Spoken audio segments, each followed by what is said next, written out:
Pelo sinal da Santa Cruz, livrai-nos Deus, nosso Senhor, dos nossos inimigos. Em nome do Pai, do Filho e do Espírito Santo. Amém. Amém. O Papa ele faz uma pergunta para nós, nessa manhã. Nós somos capazes de dizer obrigado? Quantas vezes nós dizemos obrigado em família, na comunidade, a quem está ao nosso lado, a quem nos ajuda? Quantas vezes? Aí até eu vou me perguntar, você se pergunta a você, Márcio, você é uma pessoa que se sente à vontade para dizer obrigado? Quantas vezes no dia você diz obrigado para as pessoas? Tem tudo a ver com a palavra de hoje. 1 João capítulo 3, versículo 11 e seguintes diz assim: pois essa é a mensagem que ouviste desde o início, que nos amemos uns aos outros. Não como Caim, que sendo do maligno matou seu irmão. E por que o matou? Porque as suas obras eram más, ao passo que as do seu irmão eram justas. Não vos admireis, irmãos, se o mundo vos odeia. Sabemos que passamos da morte para a vida, porque amamos os irmãos. Quem não ama, permanece na morte. Todo aquele que odeia o seu irmão é um homicida. E sabeis que nenhum homicida tem a vida eterna permanecendo nele. Nisto sabemos o que é o amor. Jesus deu a vida por nós. Portanto, também nós devemos dar a vida pelos irmãos. Se alguém possui riquezas neste mundo e vê o seu irmão passar necessidade, mas diante dele fecha o seu coração, como pode o amor de Deus permanecer nele? Palavra do Senhor. Graças a Deus. Graças a Deus. Quando a gente falava aqui, não é de dizer obrigado, porque a pessoa que agradece é a pessoa que tem um coração grato. E um coração agradecido é um coração capaz de reconhecer o bem. Quem é que agradece? É quem reconhece o bem que foi feito.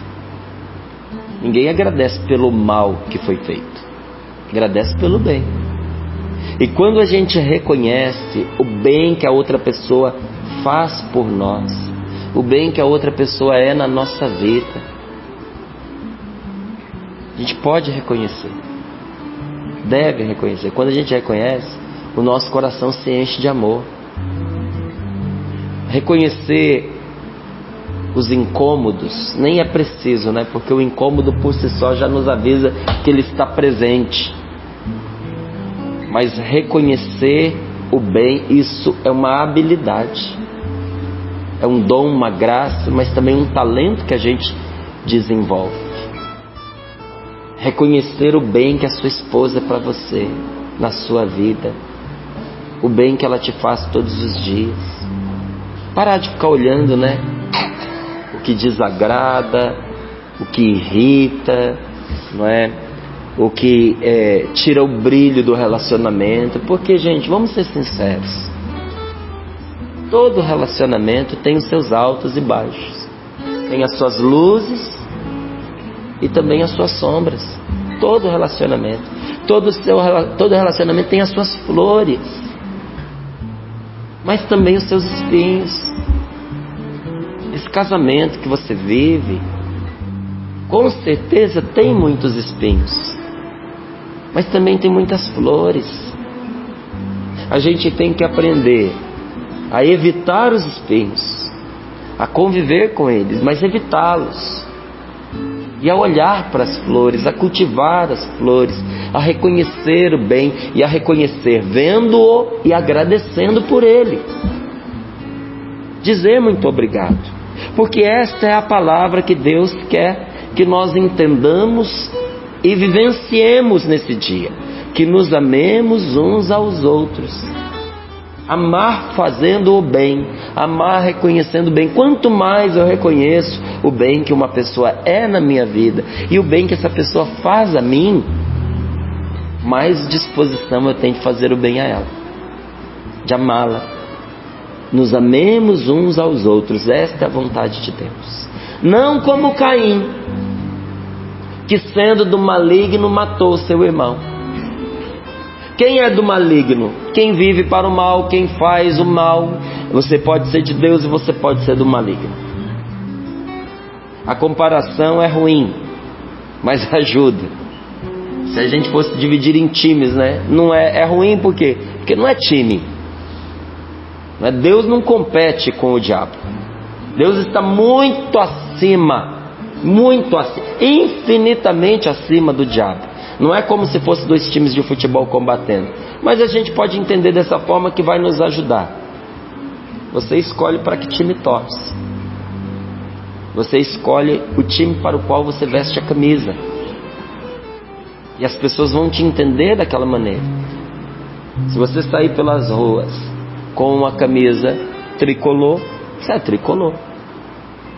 Se você sair aí pelas ruas com uma camisa alvinegro, você é alvinegro. As pessoas já te identificam logo e dizem: esse é daquele time, esse é do outro. Como é que você identifica em que time a pessoa está? No de Deus ou no do maligno? Pela camisa que ela veste, pelas obras que ela faz.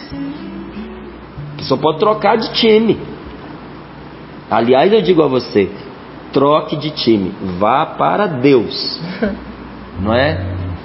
Caim era do time do maligno, porque ele jogava pelas regras do mal, ele fazia o mal, e ele sofria da mesma doença que precipitou o demônio no inferno, que se chama inveja.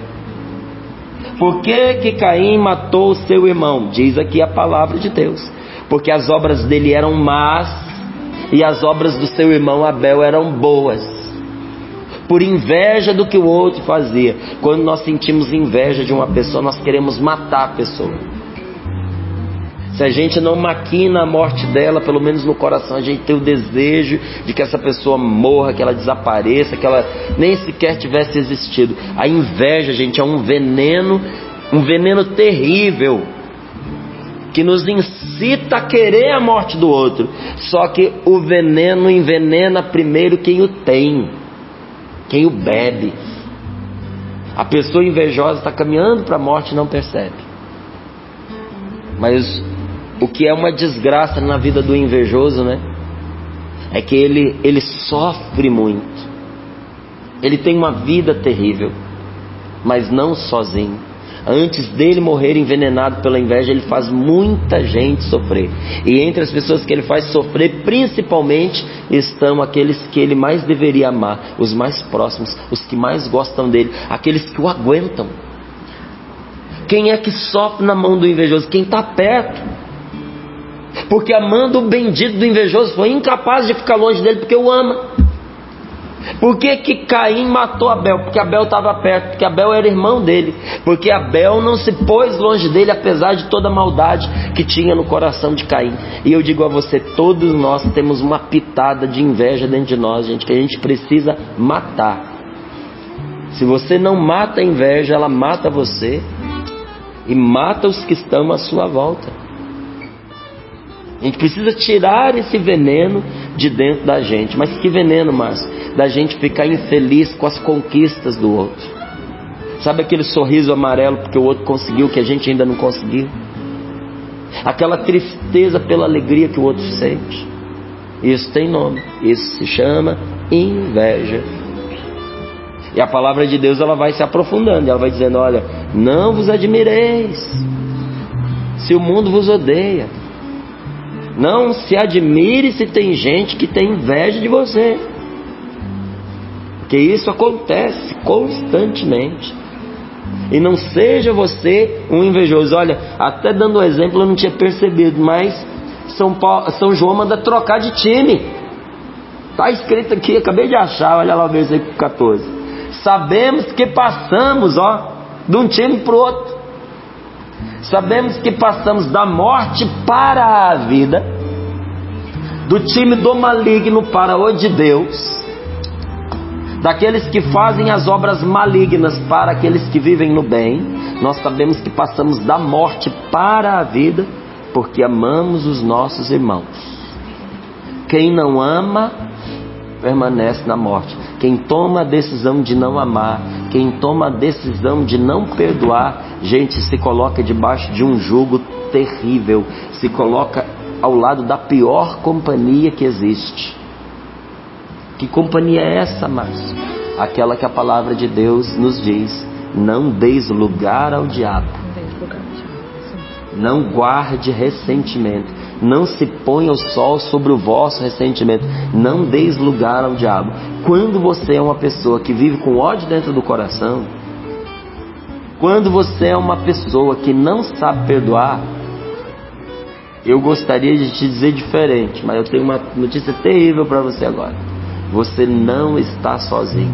Você tem a pior companhia que existe do seu lado, porque você acabou de dar lugar ao diabo. Sem a gente dar lugar, ele vem. Imagine dando lugar. É melhor andar sozinho do que mal acompanhado. Esse tipo de companhia, meu querido, você não precisa, porque na verdade o maligno se faz presente, mas ele não é companhia para ninguém. Ele não tem os seus parceiros, ele não tem os seus queridos. Até quando a palavra de Deus diz, chama as pessoas que se entregam ao mal de filhos do diabo, é uma maneira de dizer, porque nasceram para o mal. Mas o diabo não tem filho, não. E a ninguém ele ama como filho. Ele faz igual a alguns criadores, sabe? Você já viu o criador de porcos? Trata bem, dá comida todo dia, deixa o bicho bem gordinho. Adivinha para quê? Vai cevando o porquinho, porque o destino dele é certo. O maligno faz a mesma coisa com aqueles que a ele se aliam. Ele vai cevando a pessoa para matá-la, para tirar dela a vida. E quem não ama se põe sob o jugo dele. Quem não ama permanece na morte. Todo aquele que odeia o seu irmão é um homicida. E sabeis que nenhum homicida tem a vida eterna permanecendo nele. Quando você odeia uma pessoa, você pode matar essa pessoa dentro de você. Mas você não somente a mata, você morre junto, você perde a vida interior. Aí por isso que a pessoa diz: a minha vida não tem graça, eu tenho vontade de morrer, eu fico pensando em me matar. Não é só esse motivo, tá, gente? Tem muita gente que tem esses pensamentos porque está doente, inclusive doente fisicamente. Mas tem gente que não está doente fisicamente, mas perdeu completamente o gosto pela vida, porque já não sabe mais amar, já não quer mais amar. Como é que a gente descobre se a gente ama? Se a gente faz o bem. Como é que eu descubro se eu estou vivo? Mas se eu amo. E como é que eu posso amar? Dando a minha vida pelos outros. Quem ama dá a vida, gente. Quem ama é capaz de morrer pelo outro. Mas chega a esse ponto, sim, porque não se pode amar pela metade.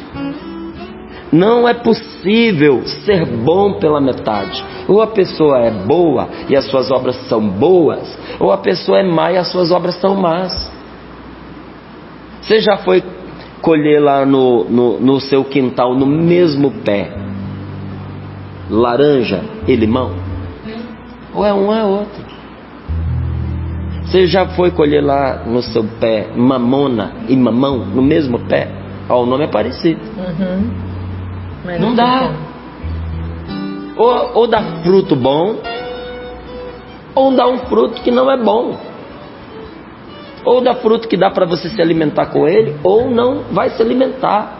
Quando a pessoa é boa, ela produz coisas boas. Quando o coração da pessoa está no mal, ela produz obras más. E a gente vê isso em tudo da pessoa, isso se reflete.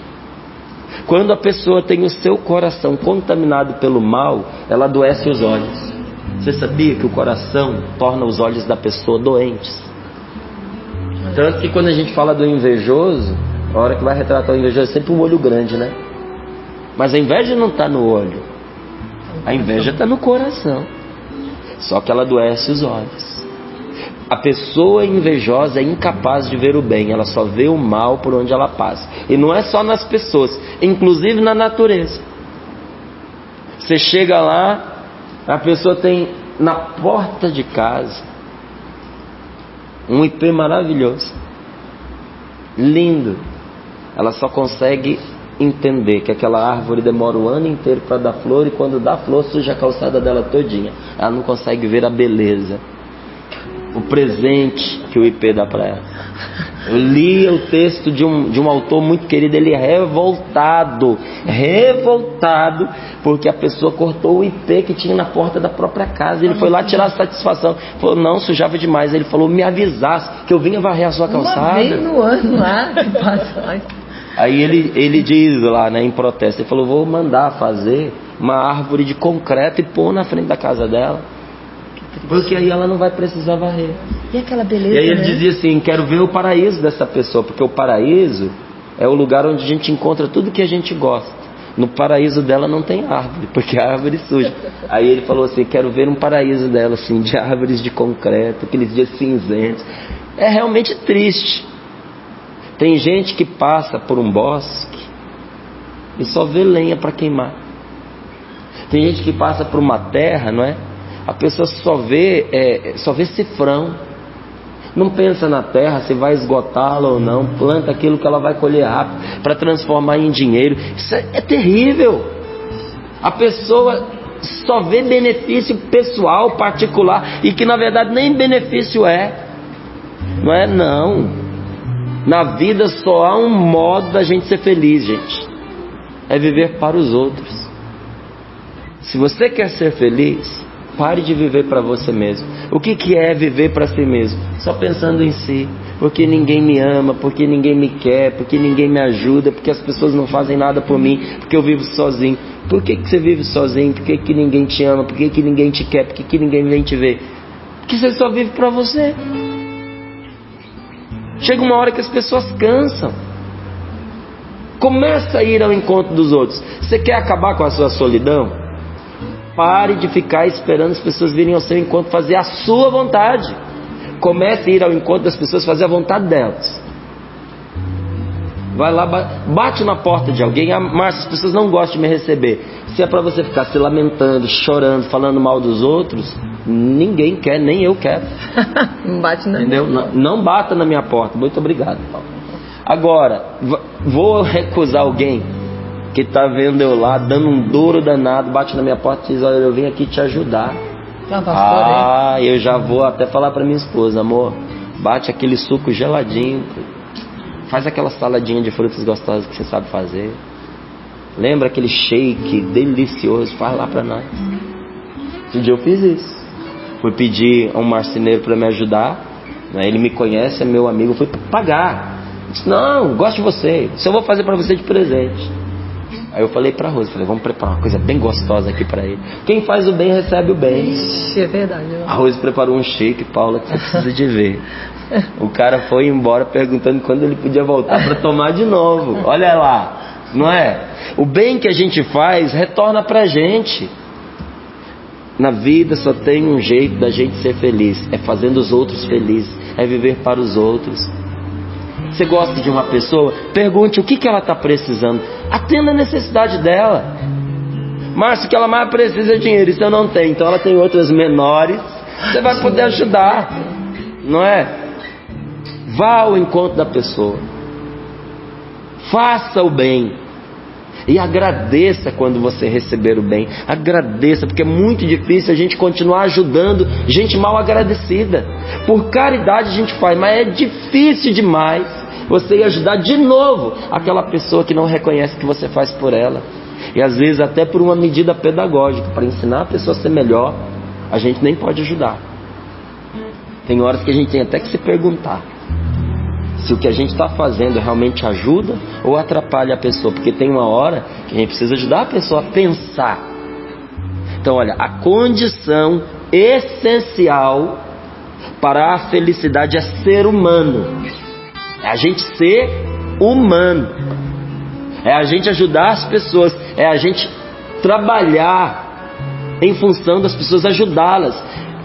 a condição essencial para a felicidade é a gente ser humano e dedicado ao trabalho. Não adianta a gente querer ser bom e preguiçoso. O preguiçoso nunca é bom. Porque bondade é atitude. E se a pessoa não age? E trabalho, gente, trabalho não é fonte de renda. Trabalho não é sustento. Isso é consequência do trabalho. O trabalho é a maneira como eu torno esse mundo melhor. O trabalho é a maneira como eu ajudo as pessoas. Não é? Sorrindo para a vida, é até difícil chamá-lo de trabalho, que eu gosto tanto dele, que chamá-lo de trabalho até me dói, mas ele é trabalho, porque o trabalho é a maneira como a gente ajuda as pessoas. E ontem até conversando aqui com a Paula, sem querer eu até soltei, né, que ela perguntou como é que eu estava. Eu falei, estou morto, estava morto de cansado. Eu poderia me dispensar? Poderia, ninguém aqui é desumano de me obrigar a vir para cá cansado, mas o amor não deixa. A gente vem por amor, a gente quer ajudar, a gente quer estar junto, né? A gente quer partilhar a palavra, a gente quer rezar junto. Quando você encontra um trabalho no qual você pode pôr a sua alma, você não trabalha mais pelo resto da vida, vira o seu lazer. E é a maneira mais especial com a qual você ajuda as pessoas. O segredo da felicidade, gente, não é a gente fazer sempre aquilo que a gente quer, mas é a gente querer sempre aquilo que a gente faz. Nem sempre você vai conseguir fazer o que você quer. Às vezes hoje você está num trabalho que você não quer, e você precisa, até para o sustento dos seus filhos, da sua esposa. Mas eu não quero, como é que eu vou ser feliz? Comece a querer o trabalho que você faz, até você conseguir mudar para um outro melhor.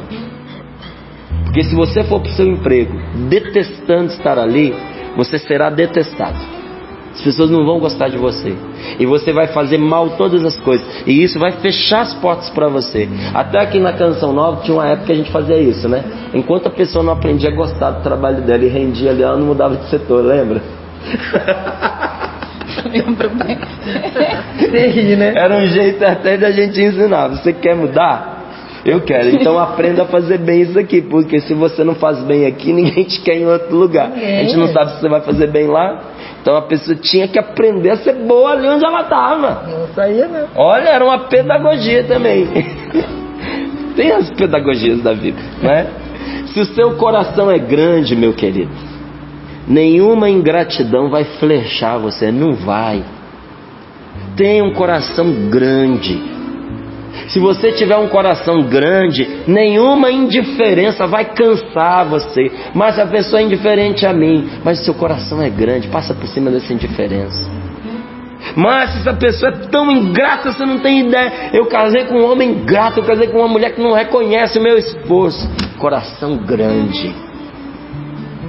E essa pessoa não vai conseguir flechar você, ou em outras palavras, picar você, alfinetar você, não vai. Você quer ser feliz? Seja. Ah, eu não sou feliz porque as pessoas não deixam. Não, você não é feliz porque você não quer.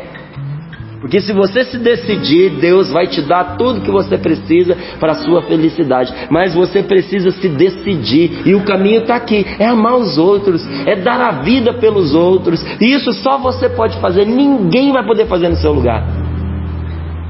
Para de ficar olhando você sob o ponto de vista da utilidade. Ah, eu envelheci, eu não tive filhos. Eu agora, olha, não sou útil. Estou velho, não consigo fazer nada. Então começa a fazer. Vai em conta as pessoas. Seja bom. As pessoas não amam, gente, quem a gente faz, o que a gente faz. As pessoas amam quem a gente é. Mas, Márcio, o que a gente faz? Precisa ser uma expressão do que a gente é. Pura verdade. Às vezes a pessoa nos conhece a nós, por aquilo que a gente faz. Depois, mas é por causa do que a gente é que ela nos ama. Se você for uma pessoa boa, ainda que você esteja incapacitado de fazer o que você quer, o que você deseja fazer de bem transborda do seu coração, e as pessoas vão amar você e você vai ser feliz. Se você quiser ser feliz, seja. Sua tarefa qual é? É descobrir o seu trabalho, e então de todo o coração você se dedicar a ele. Qual é o seu trabalho? O que você gosta de fazer?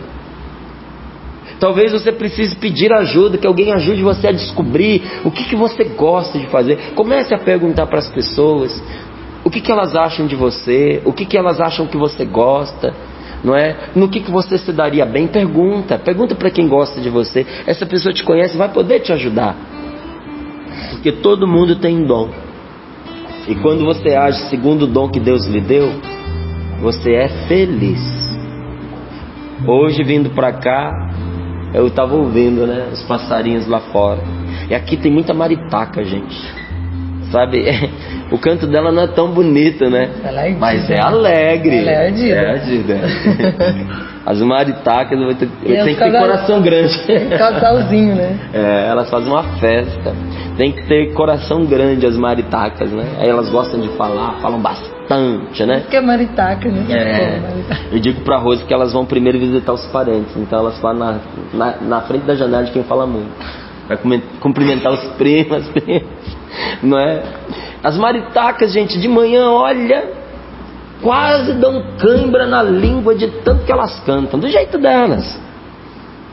Felicidade. Mas não só elas. Aqui tem muito canarinho da terra, como canta bonito. O passarinho ocupado, porque você não vê passarinho à toa. O passarinho está sempre trabalhando. O passarinho ocupado, ele canta de felicidade. Você sabe por quê? Porque ele não tem tempo para tristeza. Porque ele não tem tempo de ficar se ocupando da vida alheia. O segredo do passarinho para ser feliz: ele se ocupa da própria vida.